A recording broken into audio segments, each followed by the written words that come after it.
পরিমাণ কি? ফিতরার পরিমাণ কি? আমাদের দেশে কি প্রচলিত আছে? হ্যাঁ বলেন, কি প্রচলিত আছে? টাকাই চলে এসছে। তার আগে ধরেছে, তার আধা সা ধরেছে। টাকা ভুল, আধা সা ভুল, এক সা দিতে হবে, আর খাদ্যদ্রব্য দিতে হবে। দেওবন্দি বেরেলভি মজহাবপন্থী ভাইদের কাছে কোথায় এসছে দেখেন, এক তো এক সা থেকে সুন্নত ছেড়ে দিয়ে আধা সা এসছে, আধা সা থেকে আধা সাও দেবো না, এখন টাকা দেব। টাকা দিতে গিয়ে তখন জানেন কি চালাকি করে, একটা হচ্ছে সরকারি রেট, রেশনের রেট, একটা সরকারি রেট আছে, আর একটা হচ্ছে পাবলিক রেট, মার্কেটে না, রেশনের সরকারের কি নির্ধারণ করা আছে, এত টাকার বেশি হবে না কিলো, তো ওই হিসাবে দেবো। আর ওই হিসাবে আবার কিছু কাটা ছিঁড়া করবে, ওকে সাইজ করবে। এই সাইজ করতে করতে আমি ছোটকালে হাস্যকর ঘটনা বয়ান করছি।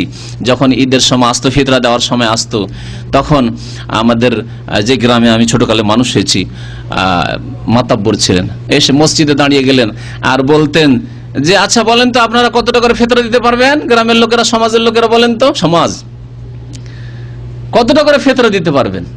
আমি যখন এই কথাটা ছোট থেকে আমার মগজে ছিল, যখন আলেম পাশ করে এলাম, জুমার খুতবা একদিন ভালো করে দিলাম যে আল্লাহ পাক ফরজ করে দিচ্ছেন, তার রাসূল বলছেন সাআম, এক সা দিতে হবে, 2.5 থেকে 3 কেজি দিতে হবে। সে 3-এর জায়গায় 2.5 করতে পারেন, কারণ 2.5 কেউ 2.5 বলেছে, ঠিক আছে। কিন্তু আপনি মানুষে, আল্লাহ যে ফিক্স করে দিয়েছেন, রাসূল ফিক্স করে দিয়েছে এতটা দিতে হবে, আপনাকে কে এখতিয়ার দিল যে ভাইরা কতটা দিতে পারবেন? আজ ক টাকায় বছরে দিতে পারবেন? তখন একটু যারা সচ্ছল খোলা মনের 10 টাকা করে দিতে পারবো।